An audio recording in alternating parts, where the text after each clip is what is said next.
In the Dark by Anton Pavlovich Chekhov. A fly of medium size made its way into the nose of the assistant procurator Gadjin. It may have been impelled by curiosity, or have got there through frivolity or accident in the dark anyway.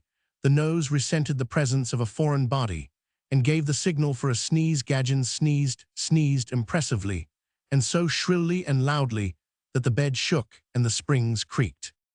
Gadjin's wife Maria Mihailovna, a full, plump, fair woman, started too, and woke up. She gazed into the darkness side, and turned over on the other side 5 minutes afterwards. She turned over again, and shut her eyes more firmly, but she could not get to sleep again. After sighing and tossing from side to side for a time, she got up, crept over her husband, and putting on her slippers, went to the window. It was dark outside. She could see nothing but the outlines of the trees and the roof of the stables. There was a faint pallor in the east, but this pallor was beginning to be clouded over. There was perfect stillness in the air, wrapped in slumber and darkness. Even the watchman, paid to disturb the stillness of night, was silent. Even the corncroquet, only wild creature of the feathered tribe that does not shun the proximity of summer visitors, was silent. The stillness was broken by Maria Mihailovna herself, standing at the window and gazing into the yard. She suddenly uttered a cry. She fancied that from the flower garden with the gaunt, clipped poplar, a dark figure was creeping towards the house. For the first minute, she thought it was a cow or a horse. Then, rubbing her eyes, she distinguished clearly the outlines of a man.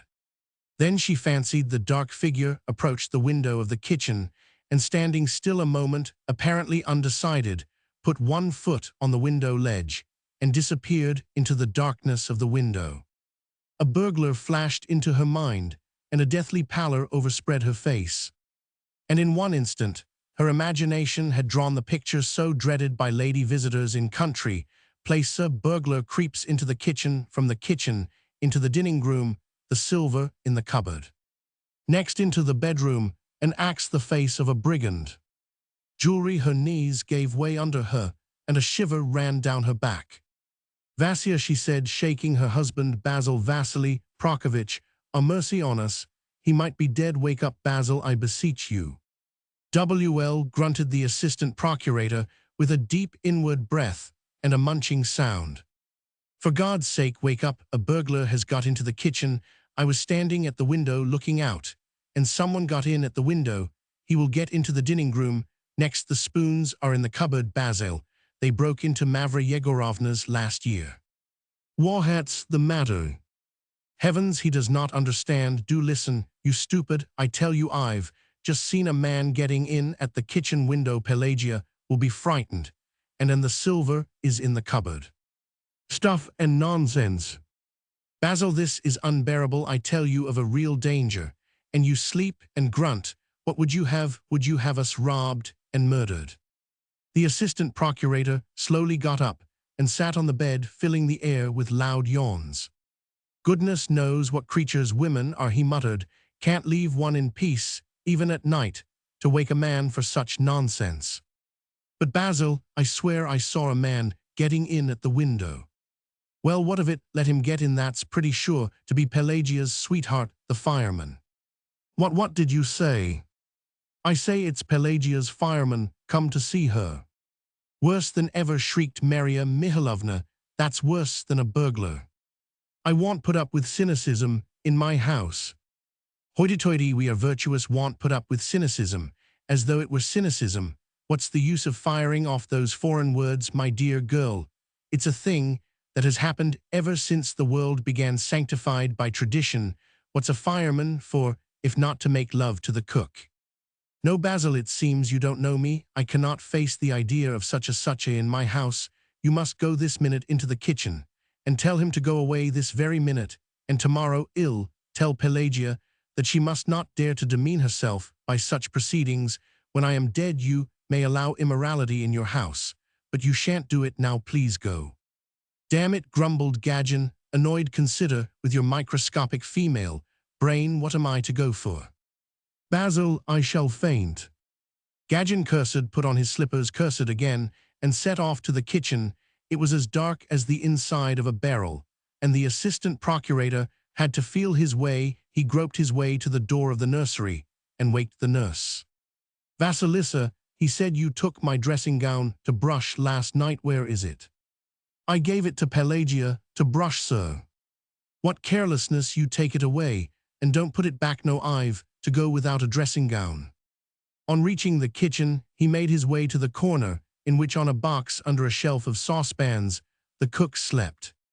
Pelagia, he said, feeling her shoulder, and giving it a shake. Pelagia, why are you pretending you are not asleep? Who was it got in at your window just now? Ma'am, good morning. Got in at the window. Who could get in? Oh, come, it's no use, you're trying to keep it up. You'd better tell your scamp to clear out. While he can do you here, he's no business to be here. Are you out of your senses, sir? Bless you, do you think it'd be such a fool here? One's running about all day long, never a minute to sit down, and then spoken to like this at night. 4 rubles a month, and to find my own tea and sugar, and this is all the credit I get for it. I used to live in a tradesman's house, and never met with such insult there. Come, Camino, need to go over your grievances this very minute. Your grenadier must turn out, do you understand? You ought to be ashamed, sir, said Pelagia, and he could hear the tears in her voice. Gentlefolks, educated, and yet not a notion that with our hard lot in our life of toilsh, burst into tears. It's easy to insult us. There's no one to stand up for us. Come, come, I don't mind. Your mistress sent me. You may let a devil in at the window for all I care. There was nothing left for the assistant procurator but to acknowledge himself in the wrong and go back to his spouse. I say, Pelagia, he said you had my dressing gown to brush. Where is it? Oh, I am so sorry, sir. I forgot to put it on your chair. It's hanging on a peg near the stove. Gadgen felt for the dressing gown by the stove, put it on, and went quietly back to his room. When her husband went out, Maria Mihailovna got into bed and waited for the first 3 minutes. Her mind was at rest, but after that she began to feel uneasy. What a long time he's gone, she thought. It's all right if he is there, that immoral man, but if it's a burglar. And again her imagination drew a picture of her husband going into the dark kitchen, a blow with an axe, dying without uttering a single sound, a pool of blood. 5 minutes past 5 and a half, at last 6. A cold sweat came out on her forehead. Basil, she shrieked. Basil, what are you shouting for? I am here. She heard her husband's voice and steps. Are you being murdered? The assistant procurator went up to the bedstead and sat down on the edge of it. There's nobody there at all, he said. It was your fancy, you queer creature. You can sleep easy. Your fool of a Pelagia is as virtuous as her mistress. What a coward you are, what a... And the deputy procurator began teasing his wife. He was wide awake now and did not want to go to sleep again. You are a coward, he laughed. You'd better go to the doctor tomorrow and tell him about your hallucinations. You are a neurotic. What a smell of tar, said his wife, or something. Onion. Cabbage soup. Yes, there is a smell. I am not sleepy, I say. Ill, light the candle. Where are the matches? And by the way, I'll show you the photograph of the procurator of the Palace of Justice. He gave us all a photograph when he said goodbye to us yesterday with his autograph. Gadgen struck a match against the wall and lighted a candle, but before he had moved a step from the bed to fetch the photographs, he heard behind him a piercing, heartrending shriek. Looking round, he saw his wife's large eyes fastened upon him, full of amazement, horror, and wrath. You took your dressing gown off in the kitchen, she said, turning pale. Why? Look at yourself. The deputy procurator looked down at himself and gasped. Flung over his shoulders was not his dressing gown, but the fireman's overcoat. How had it come on his shoulders? While he was settling that question, his wife's imagination was drawing another picture, awful and impossible darkness, stillness, whispering, and so on and so on.